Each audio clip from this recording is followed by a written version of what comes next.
उन्होंने बोला कि लखनऊ का नाम लक्ष्मणपुरी होना चाहिए। और जैसे ही ये खबर टीवी, रेडियो, अखबारों में फैली तो जितने भी सामाजिक संगठन थे उनके आग लग गई। आग इसलिए लग गई कि लखनऊ को बसाने वाले महाराजा लाखन पासी हैं, क्योंकि लखनऊ में 10 लाख पासी है। जिस समय ये 10 लाख पासी किधर चलेगा तो हाहाकार मच जाएगा।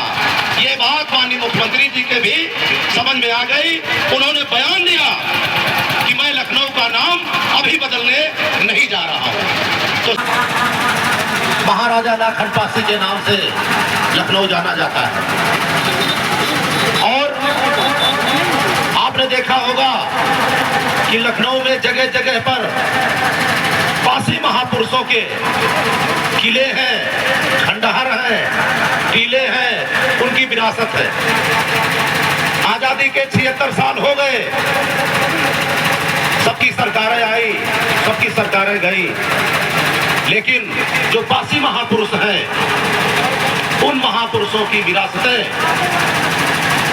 ना तो उनका सौंदर्यीकरण किया गया, ना तो उन विरासतों को संरक्षित किया गया, और ना ही उनकी जिस कद की प्रतिमाएं लगनी चाहिए, जिस स्तर की प्रतिमाएं लगनी चाहिए, उस स्तर की प्रतिमाएं नहीं लगाई गई। जबकि लखनऊ की 2 विधानसभाओं से और एक लोकसभा से निरंतर हमारे एमपी एमएलए जाते गए, जो सुरक्षित सीटों से गए, जहां पर पासी समाज के लोग बढ़ चढ़कर हिस्सा लेते हैं और उनको जिताकर विधानसभा और पार्लियामेंट भेजने का काम करते हैं। लेकिन उनको पासी की याद तब आती है जब चुनाव आता है, और चुनाव के बाद वही पासी एमपी एमएलए जा करके वो पासी न रह के जिस दल से वो जीत के जाता है उस दल की बात करना चालू कर देता है, क्योंकि कहता है कि मैं अब पार्टी में बना हूं।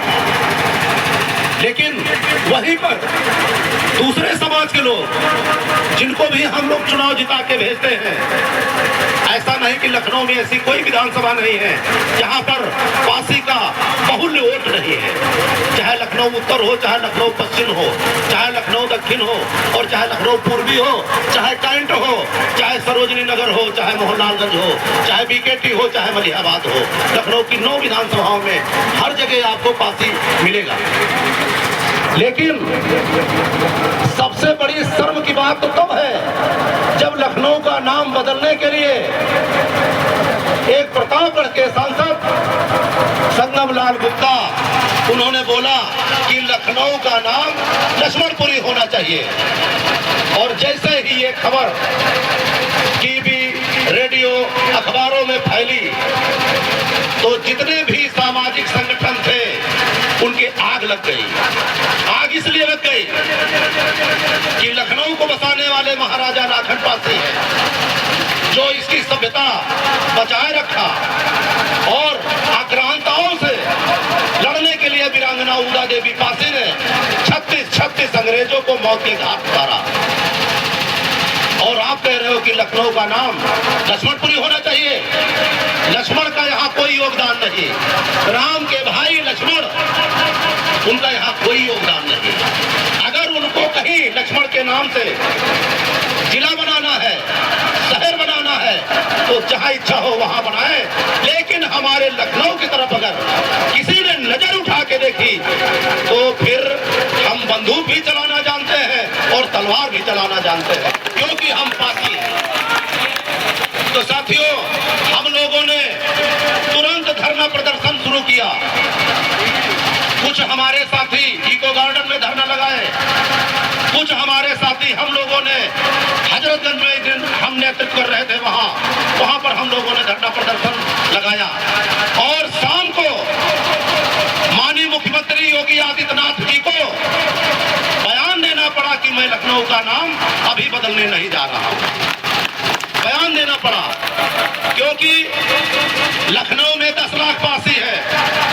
जिस समय ये 10 लाख पासी किधर चलेगा तो हाहाकार मच जाएगा। ये बात माननीय मुख्यमंत्री जी के भी समझ में आ गई। उन्होंने बयान दिया कि मैं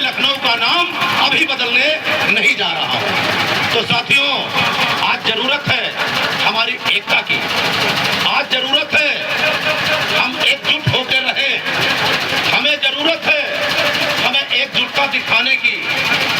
आज दादा सियाराम रावत जी ने जो कार्यक्रम ये किया, ये प्रतिमा लगाया, मैं मानता हूं मेरे समाज में एमपी एमएलए भी हैं, उनकी सैकड़ों मतलब बहुत संपत्ति होगी, करोड़पति होंगे, अरबपति होंगे, लेकिन अगर आपने कोई सामाजिक काम नहीं किया, अपने महापुरुषों की प्रतिमा नहीं लगाई, तो आपका पैसा वो सिर्फ आपके काम आएगा।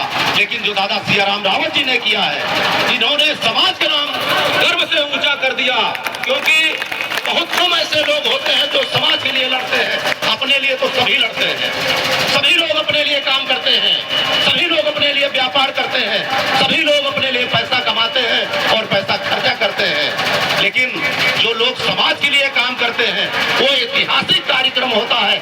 आज ये इतिहास में नाम दर्ज हो गया, दादा सियाराम रावत जी का नाम इतिहास में दर्ज हो गया, क्योंकि लखनऊ को बसाने वाले महाराजा लाखन पासी की प्रतिमा का उन्होंने लगवा करके उन्होंने सिद्ध कर दिया कि हम महाराजा लाखन पासी के वंशज हैं।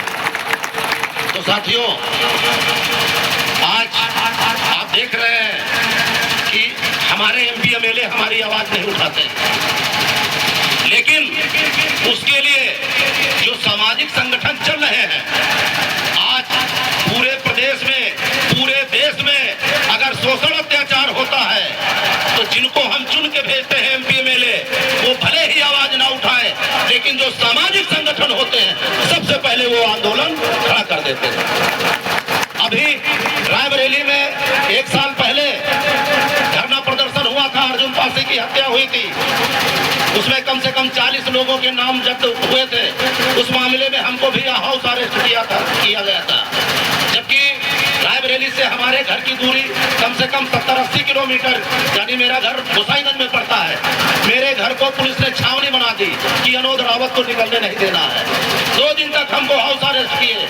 जब हमारे रायबरेली के साथी देशराज पासी वगैरह वहां कहा, एसपी से कहा कि अगर अनोद रावत को हाउस अरेस्ट से नहीं छोड़ा गया तो हम रायबरेली हाईवे जाम कर देंगे, तब हमको छोड़ा गया, तब हम वहां धरना प्रदर्शन में शामिल हुए। तो साथियों, आज जरूरत है, समाज के ऊपर अगर शोषण अत्याचार हो रहा है तो हमें एकजुट होने की जरूरत है। वो चाहे हम किस दल के हैं, आप दल में किसी रहो, क्योंकि आप दलों में बटे हो, इसीलिए आपकी कोई हैसियत नहीं। जिस दिन एक जगह आप हो जाओगे, उस दिन आपका सब कुछ होगा, आप ही का मुख्यमंत्री होगा और आपका डिप्टी सीएम होगा, सब कुछ आपका होगा। लेकिन जो चंद लोग अपनी कुर्सी के लिए तमाम प्रकार के राजनीतिक दलों में समाज को गुमराह किए और कहते हैं समाज एकजुट नहीं होगा, वो लोग कहते हैं समाज एकजुट नहीं हो पा रहा। जो लोग अपने लिए, सिर्फ अपनी कुर्सी के लिए आज ये दल बदलते हैं, कल वो दल बदलते हैं, आज ये पार्टी बदलते हैं, कल वो पार्टी बदलते हैं, और वही लोग जब मंचों पर आते हैं तब कहते हैं कि हमारा समाज एकजुट नहीं हो रहा। अरे समाज कैसे एकजुट हो, जब समाज ने आपको मुखिया बनाया, आप जाके उस पार्टी में मिल गए, समाज ने आपको मुखिया बनाया, आप दूसरी पार्टी में चले गए, और किस लिए? सिर्फ एमपी एमएलए बनने के लिए। तो एमपी एमएलए बनके कोई नेता नहीं बनता है।